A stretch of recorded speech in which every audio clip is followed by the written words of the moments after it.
এই ভিডিওতে প্রচারিত বক্তব্য বক্তার নিজস্ব মতামত, এর জন্য চ্যানেল কর্তৃপক্ষ কোনোভাবেই দায়ী নয়। তোলাবাজি সহ একাধিক অভিযোগে গ্রেপ্তার আইএনটিটিইউসি সেক্রেটারি সহ 2। সালটা 2024। শ্রীরামপুর রাজ্যধরপুর গ্রাম পঞ্চায়েতের অন্তর্গত 26 নম্বর ওয়ার্ডে ওয়েস্ট বেঙ্গল কোঅপারেটিভ স্পিনিং মিলের কর্মচারী আকাশ মণ্ডলের বাবা গোবিন্দ মণ্ডল কর্মরত অবস্থায় মারা যান। মারা যাবার পরে মিল কর্তৃপক্ষ ক্ষতিপূরণ বাবদ 18 লক্ষ টাকা দেবার জন্য ঘোষণা করে, কিন্তু এই টাকা পেতে গিয়ে বাদশাদে মিলেরই কিছু কর্মচারী ও তৃণমূল নেতারা এই টাকা পাইয়ে দেবার নাম করে ধাপে ধাপে 6 লক্ষ টাকা আকাশের থেকে আদায় করে নেয় বলেই অভিযোগ। কিন্তু এখনো পর্যন্ত তারা এই পাওনা 18 লক্ষ টাকা আকাশকে পাইয়ে দেয়নি। এই বিষয়ে আকাশ থানার দ্বারস্থ হলে সেই সময় কাজের কাজ কিছুই হয়নি বলে অভিযোগ। সরকার পরিবর্তন হতেই ফের পুলিশের দ্বারস্থ হয় আকাশ। অভিযোগ পেয়ে রাজ্যধরপুরের বিভিন্ন এলাকা থেকে আইএনটিটিইউসি সেক্রেটারি প্রবীত মণ্ডল, এক্স সেক্রেটারি শেখ রবিয়াল, মিলেরি কর্মচারী প্রসেনজিৎকে গ্রেপ্তার করে শ্রীরামপুর থানার পুলিশ। শ্রীরামপুরের ডিসিপি অর্ণব বিশ্বাস সাংবাদিকদের বলেন, এদের বিরুদ্ধে তোলাবাজি সহ একাধিক অপরাধে জামিন অযোগ্য ধারায় 10 দিনের পুলিশ হেফাজতের জন্য মামলা করা হয়েছে।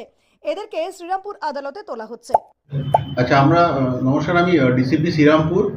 তো আমাদের কালকে একটা কেস হয়েছে, এই চারদিকে যে এক্সটর্শন বা এই ধরনের যেসব ঘটনা বলি, আমরা সেগুলো ছানবিন করতে করতে 26 নম্বর ওয়ার্ডে একটা স্পিনিং মিল কোঅপারেটিভ সোসাইটি এরকম আছে, সেইখানে একটা অপরাধের সন্ধান পাই।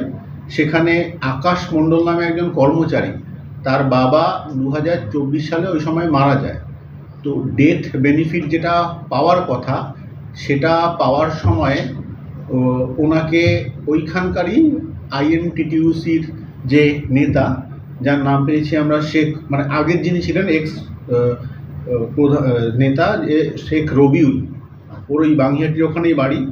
আর আরেকজন হচ্ছে প্রবীর মণ্ডল, যে এখনকার আইএনটিটিইউসির নেতা, এবং তার সাথে ওখানকার একজন ক্লারিক্যাল স্টাফ। টোটাল 18 লাখ টাকা পাওয়ার কথা ওনার, মানে ওনার বাবার যে ডেথ বেনিফিট।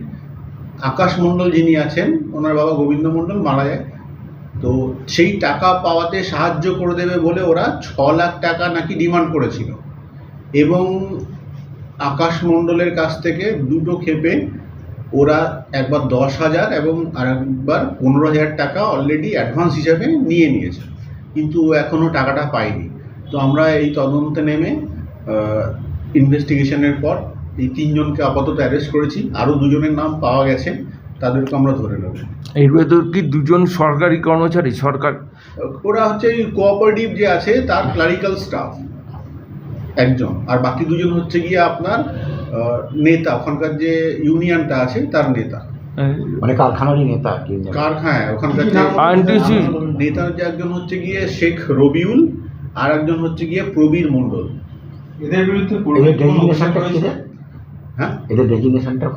ডেজিগনেশন 2 জনের যে নাম বললাম, এরা হচ্ছে গিয়ে আইএনটিটিইউসির সেক্রেটারি বা প্রেসিডেন্ট। আর একজন যেটা ক্লারিক্যাল স্টাফ বললেন, ক্লারিক্যাল স্টাফ আছে, সে হচ্ছে গিয়ে আপনার প্রসেনজিৎ চ্যাটার্জি। এর আগে কি এদের কোনো ক্রিমিনাল ব্যাকগ্রাউন্ড বা কোনো অভিযোগ রয়েছে এদের বিরুদ্ধে?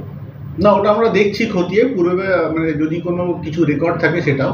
আপাতত এটা ফ্রেশ কমপ্লেন যেটা পেয়েছি। এদের বিরুদ্ধে কোনো তোলাবাজি কিংবা? এটা তো তোলাবাজি, তো মানে ওটা হচ্ছে এক্সটর্শন, যেটা আর কি ওই কাটমানি চাওয়া, যে একটা আপনার টাকা আমি আদায় করে দিচ্ছি, সেখান থেকে আমাকে কিছু ভাগ দাও। আকাশ মণ্ডলের বাবা কবে মারা গিয়েছিল? 2024-এ আমরা যেটা পাচ্ছি। বাবার নাম কি? ওর বাবার নাম হচ্ছে গোবিন্দ মণ্ডল। গোবিন্দ মণ্ডল, আচ্ছা। ওর বাবা মারা গেছিল 2024-এ, আর ওকে কমিটমেন্ট করেছিল যে টাকা দিলে ওরা টাকাটা পাইয়ে দিবে। টাকা না, একটা ডেথ বেনিফিট পায় সরকারের তরফে, কোঅপারেটিভের হলে চাকরি করলে সেই টাকাটা পাওয়াতে ওকে হেল্প করবে। আরেকটা বিষয় হচ্ছে, এইটা আমরা কথা বলে দেখছি কি কারণে করেননি, কি মানে ব্যাপার। এটা কি কোনো রাজনৈতিক চাপ ছিল বলে কি অভিযোগ হয়নি? এটা অতটা কিছু এখন আমরা কমপ্লেন সাইডে জিজ্ঞেস করতে মানে পারিনি, আমরা দেখে নেবো কি কারণে ওরা। এদেরকে কি কোর্টের কাছে কি আবেদন করছে? এদের জেসি না আমরা ওদেরকে মানে পিসিতে নেব আর কি, পুলিশ কাস্টাডিতে নিয়ে, যাতে ইনভেস্টিগেশন সুবিধা হয়। এবং বাকি আরও এর সাথে জড়িত 2 জনের নাম পেয়েছি, তাদেরকে অ্যারেস্ট করার জন্য, এবং বাকি আরও যে সমস্ত তথ্য প্রমাণ বা কাগজপত্র কালেক্ট করার জন্য ওদেরকে পিসি নেওয়া হবে। বিরুদ্ধে অভিযোগ করা হচ্ছে? ধারাগুলো আমি বলে দিচ্ছি আপনাদের। মানে যে টাকা কালেকশন এক্সটর্শনের যে সেকশনটা আছে সেটা দেওয়া হয়েছে বেসিক্যালি মেনলি। যে তৃণমূল যে নেতাদের ধরা হচ্ছে তারা কোন পার্টির ছিল? INTTUC trade union. একদম বলছি টাকাটা কিসের বেসিসে নিয়েছিল? অনলাইন ট্রানজাকশনে নিয়েছে না ক্যাশ? না না, ক্যাশ টাকা নিয়েছে বলে আমরা জানতে পারছি।